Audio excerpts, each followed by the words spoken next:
Okay, so this is the first of the holiday revision classes that I said I'd do for you guys. All right, we're going to start looking at skill acquisition. This is literally the first chapter in the book. We will, work our way through. So, what's a skill? One of the official definitions is, like you can see on the screen there, a skill is a learned ability to bring about predetermined results with a maximum of certainty, usually with a minimum amount of energy required. So, you think about all those elite level athletes, cricketers, tennis, football, whatever. They make it look effortless. They make it look so easy what they're doing. Basically, a skill is the ability to do something well. Okay, it can be anything. It can be drawing, it can be playing sport, it can be driving a car, it could be gaming on your PC or your Xbox or whatever. It could be building things with your hands, timber, metal, whatever. Okay, usually to make classification of skills easier, what we do is we categorize them. Well, we like to categorize things. It's in our nature. So we'll group them three different ways. The movement, precision. Okay, so is it something that is really fine and really delicate, or is it something that's really like big and not subtle? So fine and gross. Then you've got the type of movement. So is it a singular movement with a distinct beginning and end, or is it something that just, looks like it keeps going and going and going? And then finally, how predictable is the environment that the skill is being performed in? So that's not just it's not just whether the environment is, indoor or outdoor. It's also all the other factors that are around it. Is there the presence of other players on the field, the timing of it, all that sort of stuff. So it's not just whether it's indoors or outdoors. Okay, and to simply put it, that okay, this skill belongs here. It isn't always the case. Okay, skills can often fall into more than one of those categories, and for that reason it gets placed onto a continuum. So you might have a skill like, let's say, cricket. Okay, let's talk about cricket. You can, do you know what, scratch it, it's footy season. Let's talk about football. Okay, at one end of the scale you've got your open, okay, up here, and then you've got your closed down this end. All right, I'm trying to work it out. If we wanted to have the skill really closed, okay, let's say we were kicking for goal. What you could do is you line up, 15 meters out directly in front, okay?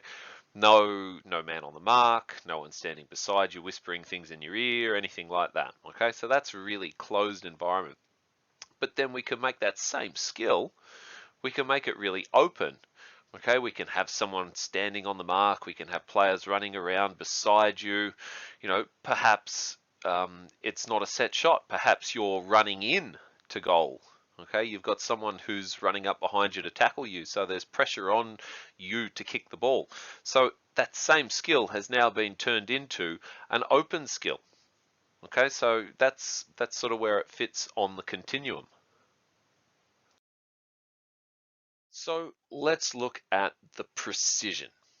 Okay, so this is one way that we classify the skills. And basically, it's whether big muscles have been used or whether little muscles have been used. So there's two classifications.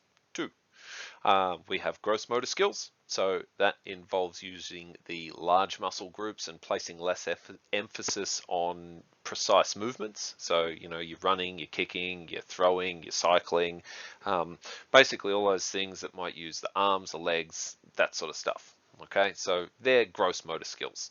Fine motor skills, they use the smaller muscles and smaller muscle groups, and they're more precise. So it's things like writing, drawing, throwing darts, thumb wrestling, those sorts of skills.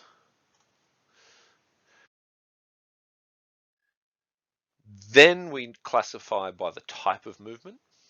Okay, so we'll have 3 different classifications there: discrete, serial, and continuous. So discrete skills, they have a clear beginning and end. Okay, so they have an obvious start and they have an obvious finish. All right, so for example, a netball pass. A serial motor skill is when you put a couple or 3 or 4 of those discrete skills that have the obvious beginning and end, and you put them together. So it might be something like, in this example here, we've got a gymnastics floor routine. So it could be, you know, something like a handstand that then turns into a forward roll, which then turns into the splits, which then turns into, I don't know, another forward roll. Okay, so there's 4 different skills that by themselves would be considered a discrete skill, but because they're end to end, they're considered a serial motor skill. And finally, we have our continuous skills, which have no obvious beginning or end. So things like your running, your cycling, your swimming, all that sort of stuff. You can't tell where the skill starts and finishes, so it's considered a continuous skill. So finally, we have the predictability of the environment. And Joel, I hope that you know, this is keeping you a little bit more interested. The light changing in the background there, just thought I'd chuck that in for you. So finally, the predictability of the environment.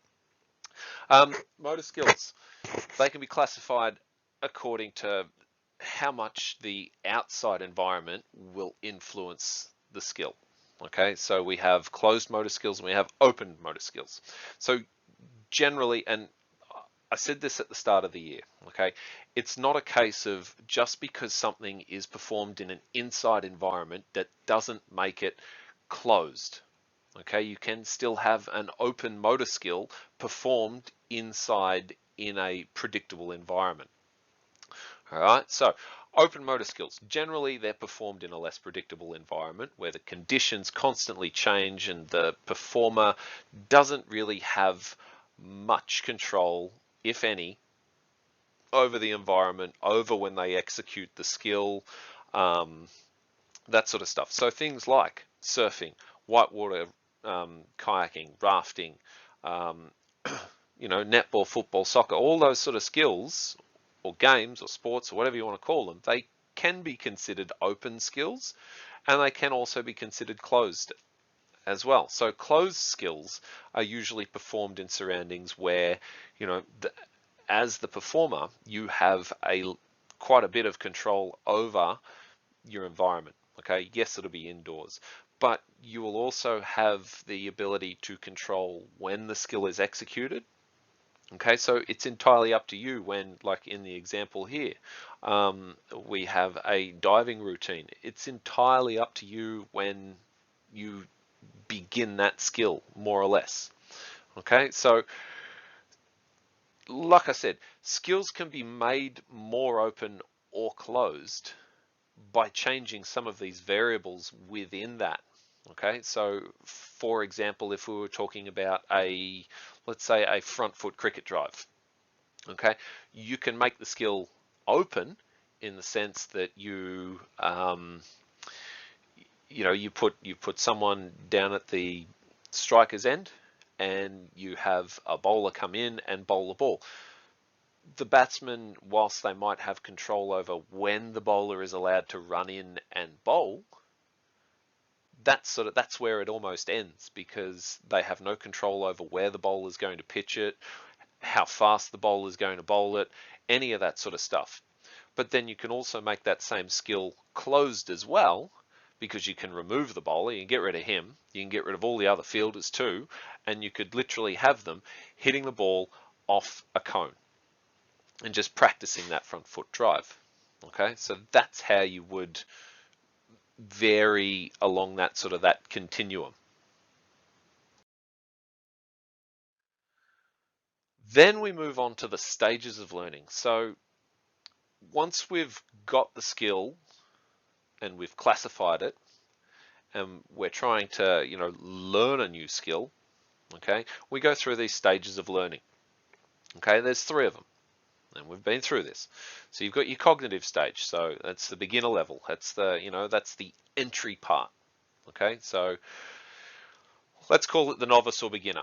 Then we've got the associative level. This is the I know what I'm doing, I just need to practice it. Leave me alone. Well, not leave me alone, but that's, I don't need as much help as what I did. And then finally, you've got the, I've mastered this level. It's where everything just happens without any sort of thought. And it's late at night and my lights have turned off. I hope that's interesting enough for you, Joel. So yeah, you've got your cognitive stage where you really, really, really need the help, okay? And you don't know anything about the skill. Then you've got the associative stage, which is you've learnt the basics of the skill, okay? You know the big picture, but you're still making mistakes and you still need help with it. And then finally, you've got that autonomous thing where you don't even think about what you're doing anymore. You just go on and do it. Joel, hope this is keeping you entertained. It's nice and wet out here today. Just a little view of the house there and everything. All right, so onto the cognitive stage. So it's the first stage of learning a new skill. So there's going to be lots of mistakes made. It's going to look very, disjointed and very awkward.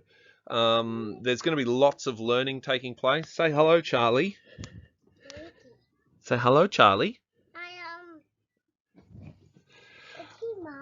No, it's not Mara.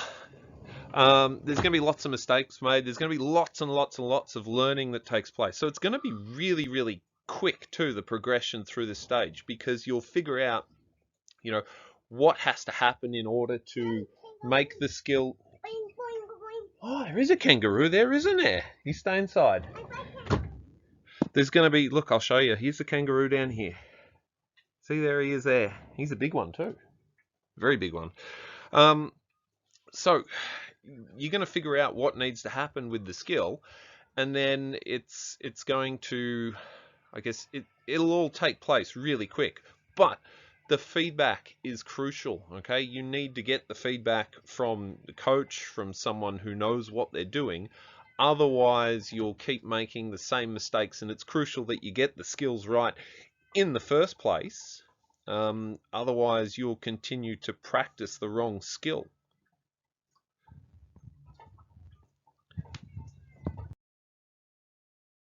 Again, just trying to keep it interesting. Standing in the shower this time around. Shower's not on. Anyway, so the associative stage, which is the second stage of learning. So you're going to have not mastered the skill, but you're going to have the basics of the skill down. Okay, so you know what you've got to do, you know how you've got to do it, but you're still going to be doing a lot of learning. Off you go. You're still going to be doing a lot of learning, okay? What you're going to be doing though is you're going to be refining those skills, okay? You're going to keep practicing, you're going to keep getting the feedback, but you're not going to have quite as many mistakes, okay? And you'll be able to detect those mistakes that you make on your own, but still with feedback from your coach or the person who's helping you. So you're refining the skill, and it'll also, because I'm just trying to make it interesting for the boys and girls, right? Can you go away? Anyway, so you're moving on to the refinement, but it also allows, because you're not having to concentrate quite as hard on the skill itself now, you're able to concentrate on other aspects. Perhaps if we're using cricket as an example, instead of thinking about, okay, so now I've got to put my front foot forward, I've got to, watch the ball onto the bat and so on and so forth. Now you're more thinking, okay, well, this is where the ball's coming in, this is where I want the ball to go, and you'll actually concentrate on your placement rather than the skill itself. Okay, so That's the second stage of learning, and that's me from the shower. So the autonomous stage, this is the last stage, and usually what happens is once you've mastered the skill and you no longer have to think about executing it, this is where you'll finish up. Um, the skills become automatic.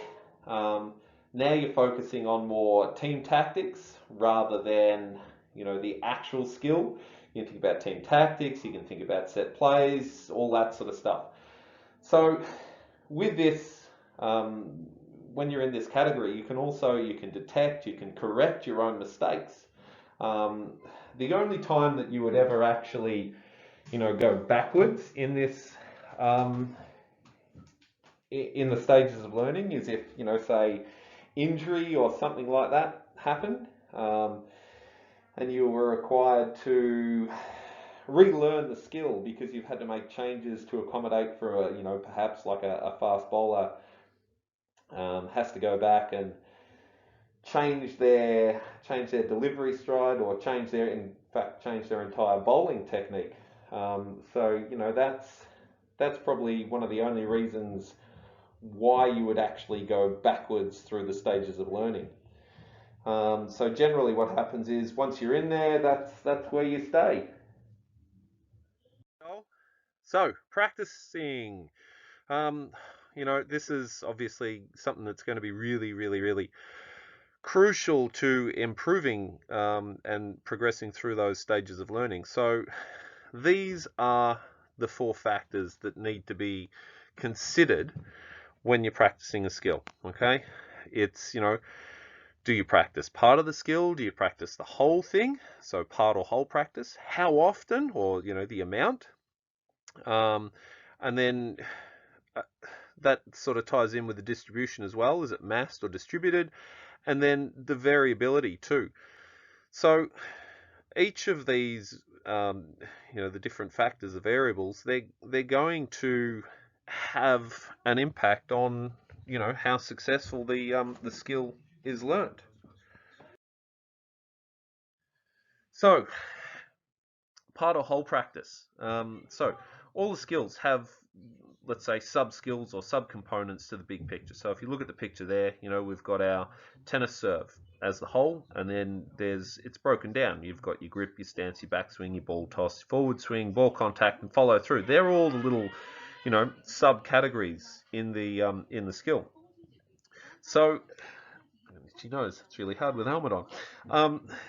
Part practice. Okay, it usually involves practice of just one component, or maybe it might be a couple of components. So you might look at the grip and the stance and getting those correct first. So it's really useful for beginners because it doesn't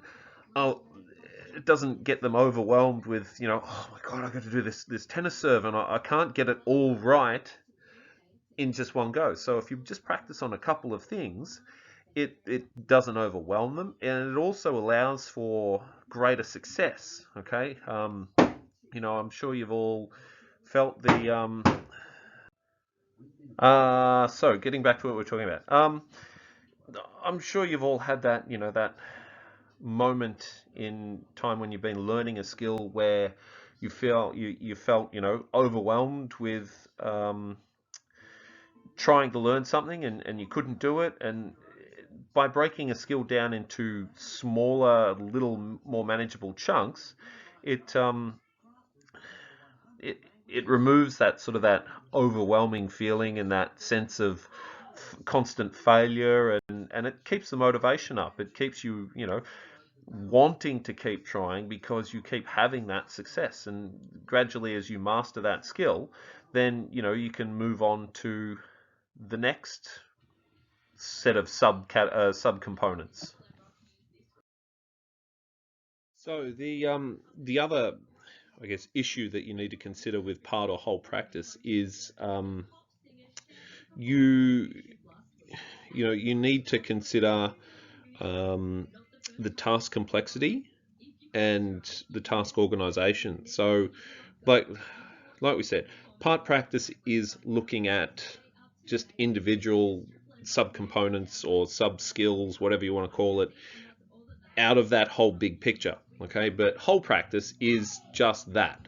Hold on a sec. Yeah, so whole practice is literally just doing the tennis serve. Okay, but in terms of deciding whether you use part or whole practice, you need to look at these couple of steps here. So task complexity. So some skills, it might be okay to teach the subcomponents, okay, or pick a couple of sub skills. You might have your tennis server, your front foot drive in cricket, and that sort of thing, where it is possible to break down those skills into those subcategories, subcomponents. But then there are some skills where trying to break down that skill into smaller subcomponents isn't going to work, because it won't flow. Okay, so you need to think about the task organization. So how dependent is that skill on you having learnt that previous subcomponent or subcategory of that skill? So for example, I think the textbook uses a cartwheel as an example, and it doesn't really work that well to try and practice individual things in a cartwheel. I mean, it is possible, but it will be very disjointed. So you're better off practicing that whole skill. You're better off practicing the cartwheel as a whole. And time to get rid of the hat. The next critical thing in terms of like your practice is how much are you doing? Okay, if you're not doing, if you're doing like one session a week, that's not going to be enough in terms of like your improvement in the skill. So the amount of practice is also, critical, especially in those early stages. So it's also important for your coaches to maximize the amount of time that you spend learning those new skills and giving you the feedback. If you're not getting feedback, then you're going to keep making the same mistakes. You're also not going to improve because you're not practicing enough, which then leads. How often? Okay, so do you do distributed, shorter sessions more frequently, which is usually done by the professionals, it facilitates a better learning environment? Or do you do the massed sessions, which are longer, less frequent. I can't speak this morning. They're usually adopted by local clubs, for reasons. It might be scheduling around other commitments, work and school and all that sort of stuff. But the longer sessions, you're also at a greater risk of getting tired because of the length, and so that's going to affect you physically. Physically, you'll get tired. You'll be using your energy up, so your energy stores will run low. Okay, which ties into outcome too. But then also the psychological effect. You mentally, you're going to be tired. So these are all things that need to be considered when you're going into practice.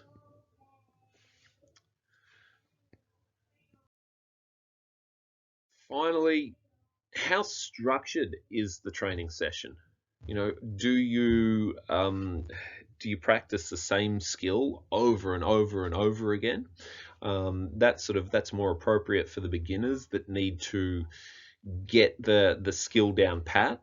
Okay, and ideally what you need to do for block practice is you keep that environment as stable as possible, so it's a closed skill. So in the event of your learner in the cognitive stage practicing that skill, nothing's going to be changing. It's all going to be the same. You'll maybe be hitting a tennis ball off a cone using the cricket bat over and over again, reinforcing placing the foot near the ball, reinforcing that that the bat needs to come through and be held as straight as possible. Whereas the random practice, it is what it says it is.